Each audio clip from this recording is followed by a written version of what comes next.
do you ever wonder where something like this comes from?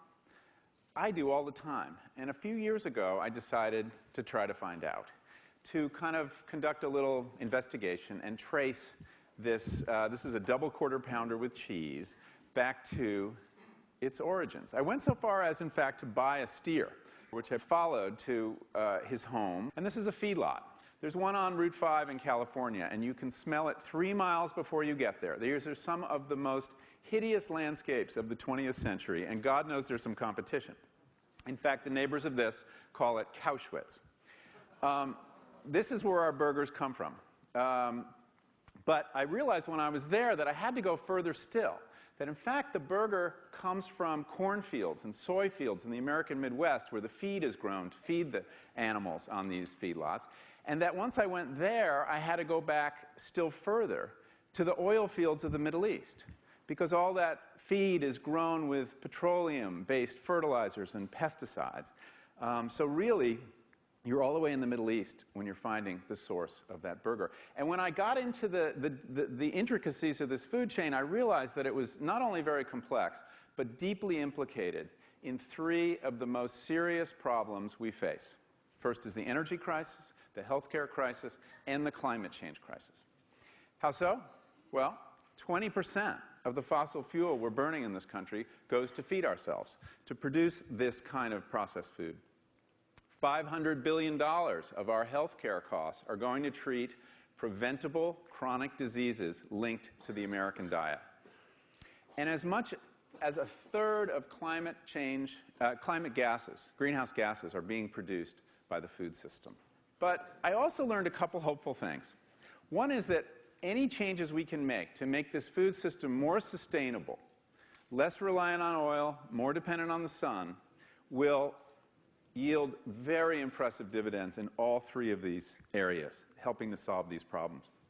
I also learned something else very hopeful, and this is something you all learned in elementary school, and that is that all food, every calorie you have ever eaten, comes ultimately from the sun. And that as long as the sun is still shining, theoretically it should be possible to figure out a way, and that's what I want to talk about today, to feed ourselves from the sun rather than from those oil fields. Now, to understand how we got here, because I want to take you back to the past, present, and give you a look at the future of our food system, we have to go back before World War II, because that's when a big change comes. Now, we all have some image of what farming was like back then, because these are the images that are still used to sell food to us today. You know, the small family farms, the chickens and the cows roaming around, the picket fences, the red-roofed barns.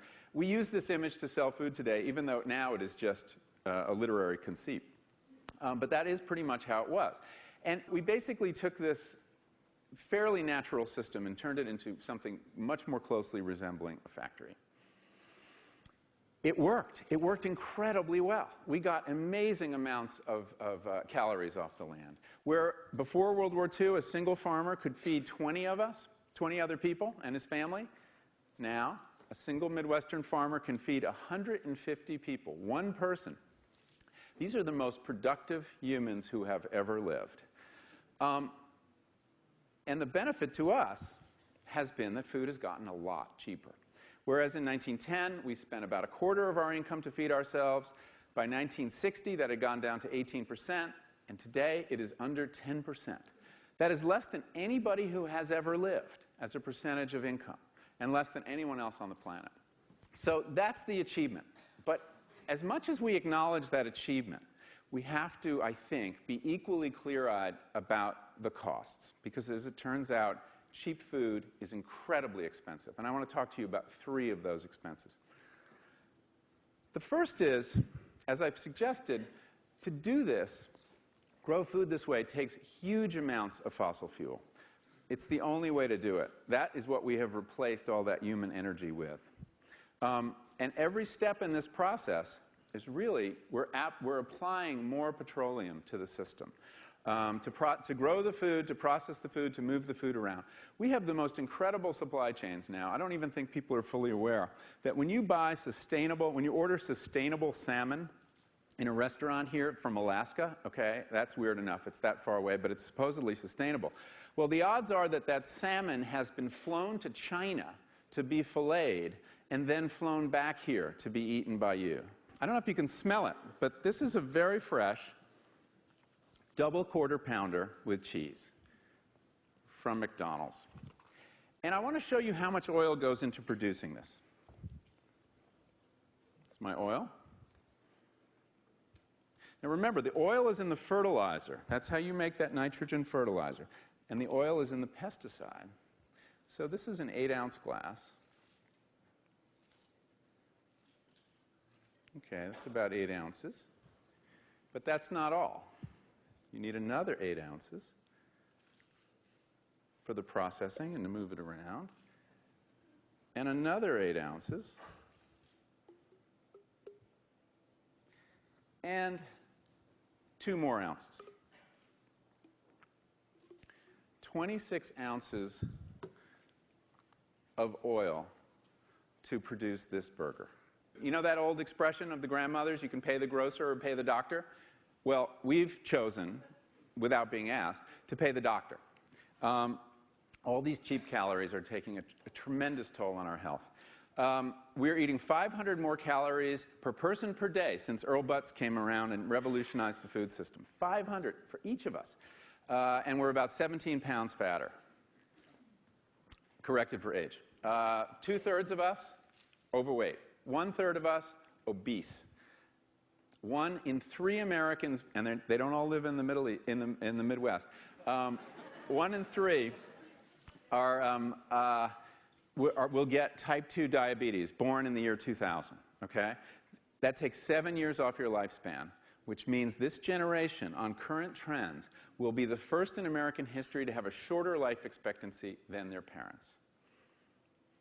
4 of the top 10 killers, chronic diseases linked to diet. The healthcare crisis, that phrase, is a euphemism in large part for the catastrophe of the American diet. We have created a situation in this country where the rational thing to do if you're poor is to buy unhealthy calories. You can test this by going into a supermarket with $1, okay, and conduct a treasure hunt for calories. Goal, get as many calories as you can for $1. You will find on the processed food aisles in the middle of the store, you can get 1,200 calories of snack foods for that $1. But if you take the same $1 to produce, you can only get 250 calories of broccoli or carrots. And this is the result of the way we subsidize food in this country. We're doing nothing for the broccoli growers. We're doing a whole lot for the corn and soy growers, with the result that we are getting the food system that makes it rational to eat, to make unhealthy choices. Now, the third and last cost of this system I want to address is the cost to our ecosystem. That burger, 26 ounces of oil, well, as you can imagine from that, it also has quite a carbon footprint. 13 pounds of carbon into the air, which is the equivalent of burning 7 pounds of coal, okay? There's another source of very serious pollution that's coming off of this meat industry, and that is feedlot pollution. Every cow on that feedlot is producing 120 pounds of manure every day. That is the equivalent of between 20 and 40 people. Take a big feedlot, like this one in Idaho, Simplot's feedlot in Idaho. 150,000 animals in one place generates as much waste as a city of 3 million people, the city of Chicago. But there's a key difference. The city of Chicago has to treat its waste because there's something called the Clean Water Act and the Clean Air Act. Those laws are not enforced when it comes to feedlots in this country. So they simply collect their waste in giant lagoons, they exhale greenhouse gases, and leak antibiotic-resistant microbes, antibiotics, pharmaceuticals, pollution of all kinds into the ecosystem. And that is why these feedlots have become the biggest source of pollution in this country. So that's the bad news, and there's plenty of it. But I want to talk a little bit about some good news. You see, it need not be a zero-sum game as long as the sun shines and we have this new energy coming in. So how do we get there? That's the hard question. How do we change this industrial system, which certainly has its defenders and will fight back? Well, we need new policies. We need to replace the Earl Butz era of incentives for big farmers to grow lots of corn and soy, and we need a farm bill that is a food bill that has the interests of eaters and farmers equally in view. And we need to change those incentives to encourage our farmers to grow more real food and less industrial raw materials. We need incentives for them to diversify. We need incentives for them to basically use their land to create more soil. And we can do that. But make no mistake, it will take a powerful political movement because there is an agro-industrial complex in this country that will fight any changes, especially in the subsidy system. But farmers are not going to diversify unless they have markets. So we need to work on re-regionalizing the food system. We need a set of policies that will encourage local food economies to form. We need that for many reasons. We need that to get access, to improve access to fresh food in our inner cities, in our food deserts. We need that to reduce so that farmers can diversify, which really is the key to solar farming, is multi-cropping. And we need that to lessen the amount of oil that goes into our food. Lastly, there's what we can do. As a culture, we are deeply implicated in this system. We expect food to be fast, cheap, and easy. And that unless we make changes in our own behavior, unless we start voting with our forks, this isn't going to happen. It has to be demand-driven. But there's a lot we can do. If we start eating real food again, if we go to the farmer's market instead of the supermarket when we can. We have seen with the rise of the organic industry, with the rise of pastured beef production, that consumers voting with their forks, in fact, are something greater than consumers. They are creators. They're creators of these alternative food systems. You know, I've spent the last couple years trying to answer the supposedly incredibly complicated question of what we should eat if we're concerned about our health, which to read the media you would think is, you know, rocket science. And I realized after 2 years of doing this research that I could boil it all down to 3 sentences and 7 words. And there they are. Eat food, not too much, mostly plants. A little bit easier said than done because food, isn't it all food? Well, no. Increasingly, our supermarkets, our restaurants are full of what I call of substances that don't deserve to be dignified with that word. I call them edible food-like substances. That's what you need to stay away from. Not too much, 500 calories a day more since 1980. Focus on quality rather than quantity. And mostly plants? Well, you know, if all of America went meatless just 1 day a week, if we had a meatless Monday, it would be the equivalent of taking 20 million mid-sized cars off the road. It's a big deal.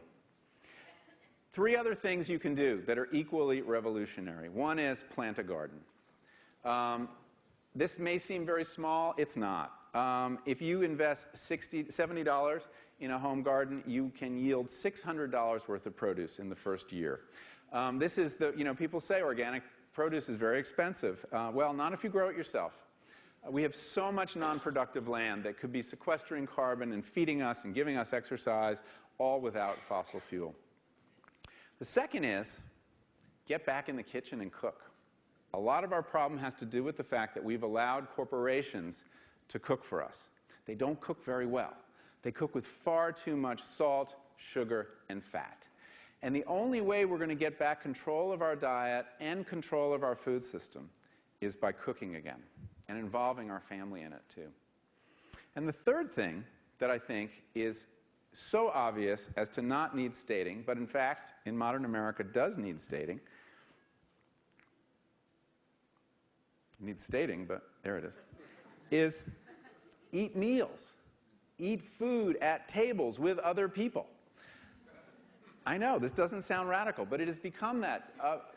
20% of our food is eating in the car today. We're eating in front of the screen. We're eating in front of the television. We're eating on the run. Food is not just about fuel. Food is about communion. So I don't know what our food system is going to look like in 5 or 10 years, but I am confident it's going to change. Because we can't continue to have a food system that burns so much oil. We're going to run out of at least cheap oil and probably all oil. We also can't continue to spew greenhouse gases from our food, not when we don't need to. But I also know that as long as we have visionary farmers, we will figure out how to do this. And that, as long as the sun still shines, there's one free lunch in this world, in this universe. And of course, that free lunch is called photosynthesis. And as long as we still have that, it means that, you know, of all this complex industrial civilization that we need to get off of oil, if one area can be resolarized, surely it is lunch. Thank you very much.